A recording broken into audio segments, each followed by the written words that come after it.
Hello and welcome to Global Eye, a program bringing you the best of the world services, investigative journalism, and unmissable reporting from BBC teams around the globe. I'm Norberto Paredes, a reporter at BBC Mundo, and this week we're in Venezuela. On January 3rd, the residents of Caracas woke to a huge explosion. President Nicolás Maduro had been captured by US forces and was being taken to New York to face federal drug and weapons charges. Venezuela is now under the leadership of Delcy Rodriguez, Maduro's former vice president. Under her administration, the country is undergoing a series of reforms that seemed unthinkable just a year ago. But she's walking a political tightrope. Later in the program, we'll bring you the untold story of last year's mass protest in Nepal that toppled the government there. BBCI's forensic investigators, using thousands of hours of video footage and exclusive eyewitness accounts, uncover how the actions of the police that day led to the death of 19 protesters. And I'll be reporting from the Venezuelan city left high and dry by the decline of the country's oil industry. Many people there are hoping that the return of US oil firms will bring the good times back. In the early hours of January 3rd, explosions rocked the Venezuelan capital as US forces launched Operation Absolute Resolve. The mission aimed to dismantle national air defenses and capture Nicolás Maduro alongside his wife, Cilia Flores. While many in the Venezuelan diaspora celebrated, a tense calm took hold here in the streets of Venezuela. Under the Maduro administration, support for foreign intervention had been criminalized, so people couldn't talk about it freely. With Maduro now in US custody, Venezuela is in flux, navigating a forced political transition amidst immense economic pressure and internal instability. Interim President Delcy Rodriguez has introduced a wave of new policies. But so far, although she has instigated radical economic change like ending the state monopoly in the oil industry, movement on political reform has been slower. How things pan out may well depend on the answer to a critical question. What truly motivates President Donald Trump? Is it a genuine commitment to democracy? A desire to impose US power in his geopolitical backyard? Or simply a bid to control Venezuela's oil? I was born and brought up in Venezuela and have come back here to report on this huge moment for my country. Venezuela is a land of extraordinary diversity. From its sweeping landscapes like the Avila National Park you can see behind me, to the warmth of its people. Sitting at the northern tip of South America, it is just as much a Caribbean nation as it is a South American one. The discovery of oil a century ago forged a deep connection with the United States, weaving American influence into the heart of the country. You can see this most clearly in its sporting culture. While its neighbors live for football, in Venezuela, baseball is the national game, and basketball is as nearly as popular. Maduro may be gone, but the machinery of Chavismo, an anti-American nationalist ideology created by his predecessor Hugo Chavez, remains firmly in control, including in the Venezuelan parliament here behind me. Within the movement, some hardliners remain deeply hostile to political reform, which explains why Delcy Rodriguez is projecting two very different personas. To her core supporters, she is still the uncompromising anti-American voice of the revolution. But to the international communities, she is showing a new willingness to cooperate with Washington and reform the country. The question is, how sustainable is this balancing act? Many Venezuelans fear Rodriguez is simply playing for time in a bid to cement her grip on power, a tactic used by her predecessor many times before. Amid US pressure for reforms, since the capture of Maduro, the government has released hundreds of political prisoners, including two prominent pro-democracy activists held in the notorious El Helicoide prison. They told me of their hopes for Venezuela's future. Mira, Yo con mucha expectativa, con mucha esperanza de que esto sea para bien, de que podamos avanzar concretamente.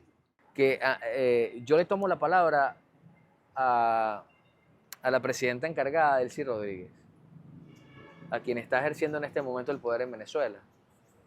Y no se puede castigar más la pobreza en este país. Pese a todo ese daño que hicieron, perdonarlos y construir el país, construir esa civilización del amor, que el interés del país sea primero que el interés de cualquier partido político o cualquier pretensión. Ir sin odios y sin resentimientos, ir sin rencores, a construir esa Venezuela. While the world focuses on the political drama, for most Venezuelans, the immediate concern is survival. This is a nation that has lost 70% of its GDP since 2013. While the average monthly wage is between $60 and $70 a month, it is a drop in the ocean when a basic monthly food basket costs over $500. For the average family, the numbers simply do not add up. Weeks have now passed since America's strike on Caracas, but it remains unclear if the country is truly heading towards democracy. So far, the changes have done little to improve daily life, and the opposition still feels silenced. Well, another country where the future of democracy is front and center is Nepal.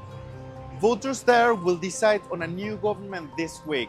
It's 6 months since a popular protest led by young people on September the 8th ended in violence and the death of 19 people. The killings led to widespread protests, destruction, and the fall of the government. Using evidence from more than 4,000 videos and photographs, as well as exclusive accounts from police and protesters, BBCI has carried out a forensic investigation into how a Gen Z protest turned to tragedy and led to unarmed protesters, some as young as 17, being killed by police.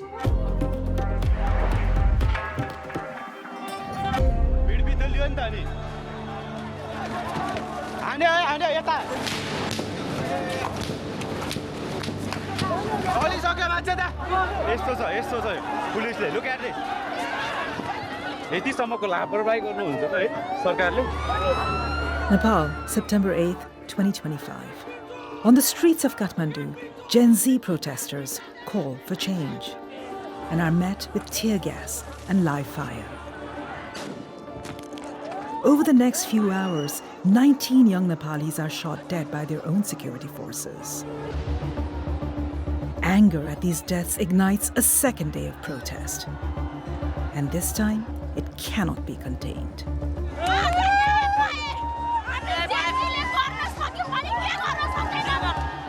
Drawing on more than 4,000 videos filmed on the streets and an exclusive leaked record of police radio, BBCI pieces together a forensic account of the most dramatic 2 days in Nepal's recent history and reveals who gave the order to open fire.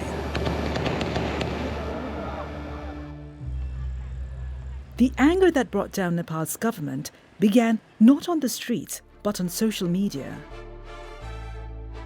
Gen Z, sick of what they saw as corruption and cronyism, used hashtag #NepoBabies to deride the lavish lifestyles of the country's political elite. Struggling to contain the dissent, the government of Prime Minister KP Oli took a drastic decision. Now, news from Nepal, the country has cracked down on a number of social media platforms, including Facebook, YouTube, Instagram. Undeterred, Nepal's Gen Z protesters regrouped on Discord. By September 8th, they were on the streets of Kathmandu. Police had expected around 3,000 people, but tens of thousands turned out. And the police are quickly overwhelmed. Already, things are getting out of hand. And the crowd sweeps towards the gates of Nepal's parliament.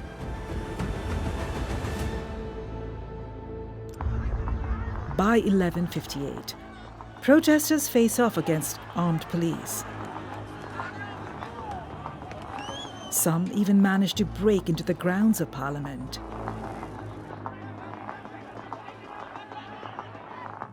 At 12:30, the authorities impose a curfew. The gathering is now illegal. But it seems to make things worse. Seeing the gatehouse on fire, panicked officers radio for help, asking their superiors for permission to use live ammunition. We know this because the BBC has obtained a leak of the police radio log that day. This document has never been made public. It reveals that it's now at 12:40 that the permission to use force is given. It's not long before protesters start to get shot.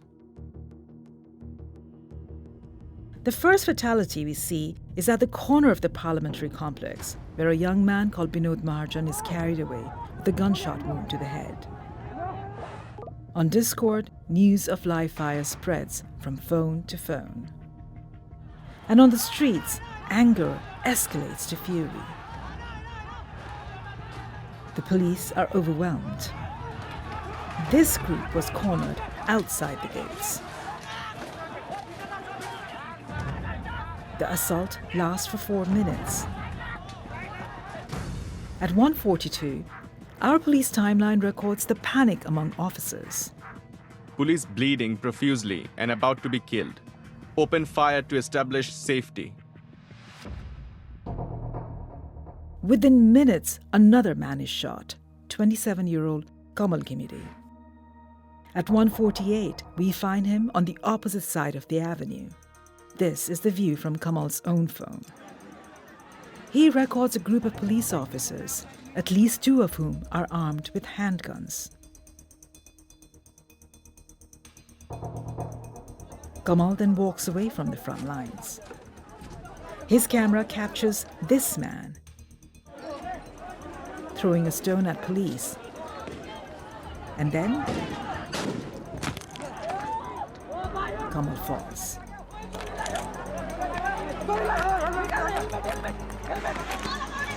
We have found another view of this incident. Here is Kamal, the man throwing the stone, and the moment Kamal is shot. His medical report states that the bullet entered beneath his left arm and exited through his back. We do not know the precise trajectory, but we can see the general direction from which this bullet was fired. It points towards the same group of police Kamal Ghimire had filmed just moments before. The bullet missed Kamal's spine by millimeters. He survived. Watching this scene was another young man, 17-year-old Shriyam Chaulagai, still in his school uniform. 6 minutes later, closer to the junction, we catch Shriyam again. Ahead of him, a group of protesters is pelting the police with stones. But Shriyam turns away from the violence and moves back towards the junction. These are the last steps he takes. Moments later, another phone captures images which go viral across Nepal.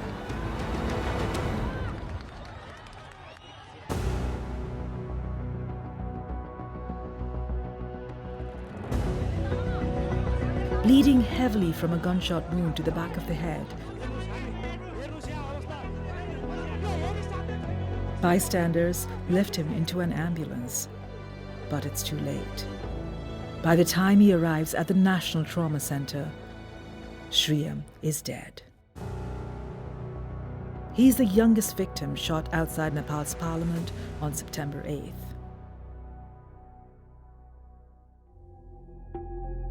The next person to be killed, Yogendra Nupani, is shot just a few steps away. And this time, we have the clearest evidence yet that as Yogendra fell, shots were being fired from inside the grounds of Parliament. Just 90 seconds before this shooting, vlogger Nishad Dahal turns his camera towards the grounds of Parliament. Pay attention to this group of police officers. At exactly 2:21, they move towards the wall, separating Parliament from the street.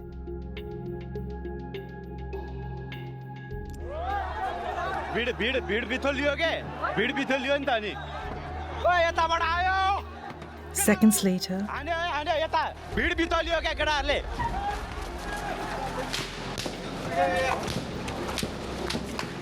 we hear 7 gunshots. And see Yogendra bleeding to death on the ground. This camera angle does not reveal who shot him. But we found another clip of the same moment, filmed from a few steps further along the pavement. At first glance, there is no more evidence here. But if we zoom in and stabilize the footage, we can clearly see gunshots.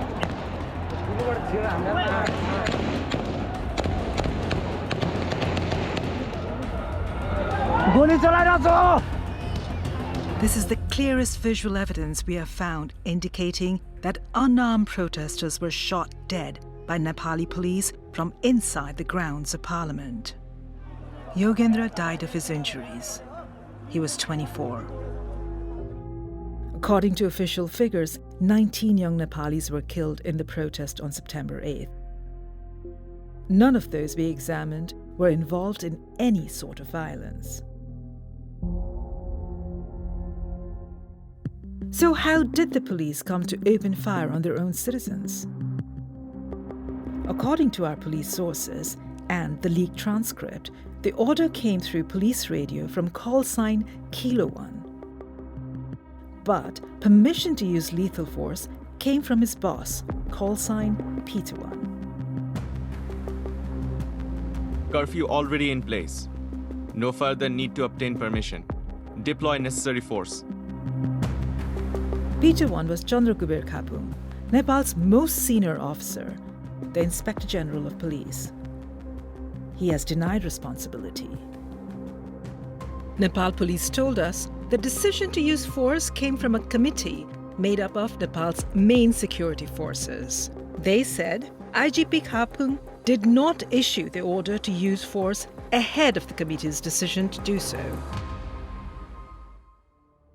The following day, September 9th, the protesters are back on the streets. A second curfew is imposed, but it cannot contain the fury. Crowds morph into mobs, targeting the police, the homes of political leaders, government buildings. Left undefended, Nepal's parliament is set ablaze.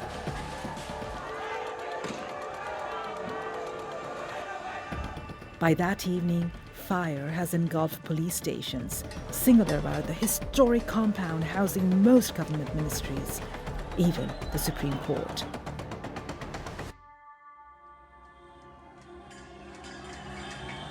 यो चलाको मैले हो यो नेपाल हाम्रो यो नेपाल कसैले केही गर्न सक्दैन.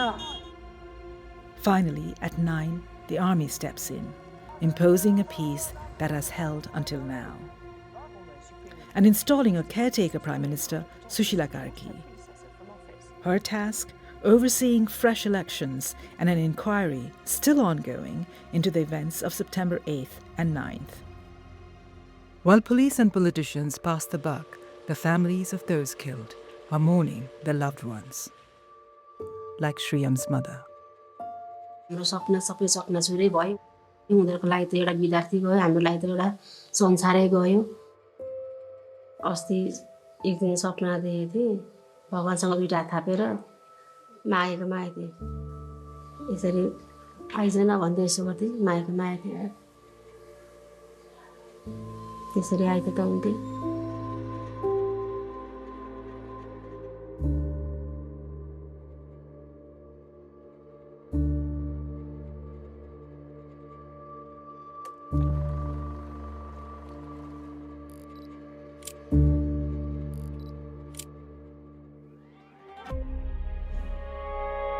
Elsewhere on the World Service this week, the Asia-Pacific podcast has been shining a spotlight on Rodrigo Duterte, the former president of the Philippines. The International Criminal Court has been considering whether Duterte should stand trial for crimes against humanity over his brutal so-called war on drugs, which resulted in the death of tens of thousands of Filipinos. Underlying the story is a power struggle between the Philippines' two dominant political families, the Dutertes and the Marcoses. You can listen to the full podcast on BBC Sounds or wherever you get your podcasts, or watching Vision on the BBC World Service's YouTube channel. The new Venezuelan government's move to denationalize the oil industry is being watched closely in the country's second largest city, Maracaibo.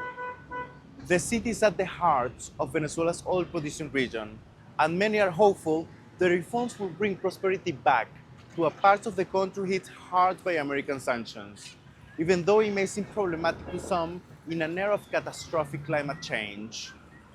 But times have been tough in Maracaibo. I went to that region to find out who the people there blame for their economic stagnation, and whether the return of big oil really will help the region get back on its feet.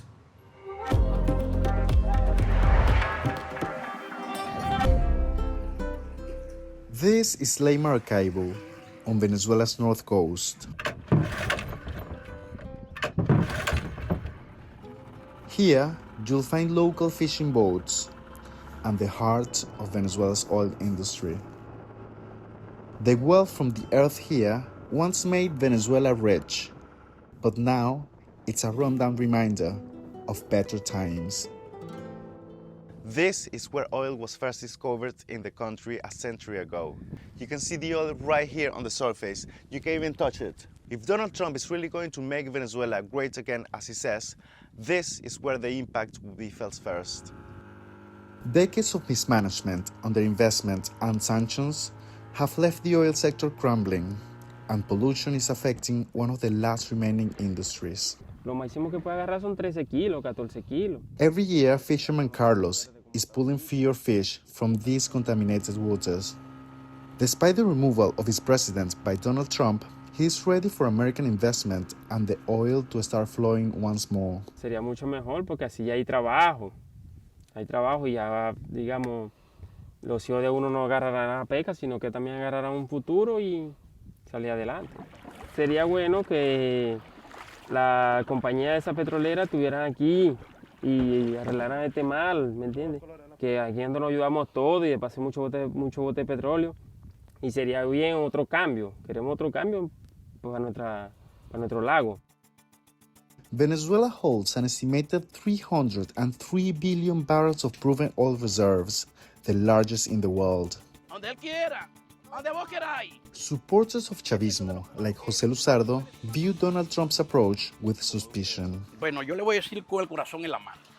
Nosotros no tenemos ningún problema de que él venga a explotar trabajo o a explotar pozos y a generar empleo, pero nosotros no queremos ser colonia de nadie. In the mid-20th century, Maracaibo was a symbol of the great wealth of the oil boom. International oil companies built whole neighborhoods for the workers. Today, many of those homes stand empty. But oil did more than power Venezuela's economy. It helped shape its identity. Te voy a contar algo. Cuando mi sobrina... In one of those homes, we met José Gregorio Martínez, who still hasn't lost hope of seeing the good times return. Aquí no hay niños, en esta calle no hay niños, no hay juventud. Nos quedamos solos. Yo vivía con 9 familiares aquí. Todos están en Chile. Yo no quise salir. Yo tengo fe, yo tengo esperanza de que vamos a cambiar y que vamos a tener una nueva Venezuela y que los campos van a volver a ser lo que fueron antes. Maracaibo lives a contradiction. Despite the region's potential, the city has suffered a severe energy crisis during the Chavista era. Many trace the industry's collapse to 2002, when strikes against Hugo Chavez led to major reforms at PDVSA. Se les acabó el cuentico, mi compadre. ¡Afuera! Chavez, who took power in 1999, responded by dismissing thousands of workers. ¿Cómo era trabajar para esa empresa? Jorge, not his real name, was one of the workers dismissed at the time. He doesn't want to have his face and name disclosed for fear of retaliation by the Venezuelan government. ¿Cuándo comienza la decadencia de PDVSA? Bueno, con los despidos. O sea, tú no puedes perder 18.000 personas técnicas en una empresa y no pasa nada. Se necesitaba una empresa que sirviera a los fines políticos que tenían planteados. Y por supuesto, toda la gerencia y la mayoría del personal técnico se oponía a eso. O sea, no vamos a cambiar. Pero estos han sido tan genios que quebraron a una empresa petrolera. Una excelencia, la joya de Venezuela, la quebraron. Yo creo que eso no ocurría en ninguna parte del mundo. Y esta es mi convicción muy personal. Cuando esto pase, recobremos el país y que tengamos Estado de Derecho, esto se va a recuperar muy rápido. Chavismo acknowledges corruption cases that hurt the industry, but mainly blames the economic sanctions imposed by the United States during Nicolás Maduro's administration for the decline. Juan Romero, a member of parliament representing Zulia and a local leader of the ruling PSUV party, says foreign investment is key to the industry's revival. En el lago de Maracaibo hay cerca de 13.000 pozos que pueden ser recuperados y ahí hay reservas de 26.000 millones de barriles de petróleo. ¿Qué hace falta para recuperar esos Inversión. El Estado venezolano, por la asfixia económica ininterrumpida desde 2013 hasta ahorita, no tiene capacidad. Lo que sí tenemos capacidad es de atraer inversión extranjera. Economic recovery seems to be a priority for everyone here. There are also calls for democracy, free elections, and reparations for victims of human rights abuses, though for now, not many dare to mention this openly. El gobierno ahora dice que quiere invertir más para explotar más la industria petrolera y que se produzca más petróleo. ¿Tú qué piensas de eso? Sí, una mejoría para nosotros, una mejor vida y para el futuro de nuestros hijos. Esperemos que sí, pues que para nosotros los venezolanos que sea para mejor. Porque de verdad nosotros estamos viendo una situación que de verdad hay a veces que nosotros no tenemos buena pesca y nos costamos sin comida, esperando al otro día, con aquella voluntad, un vasito de agua y a ver qué Dios nos presenta al otro día.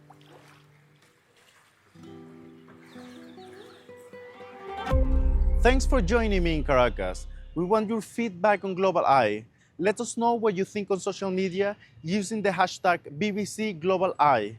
Next week, we'll be reporting from Australia. Goodbye.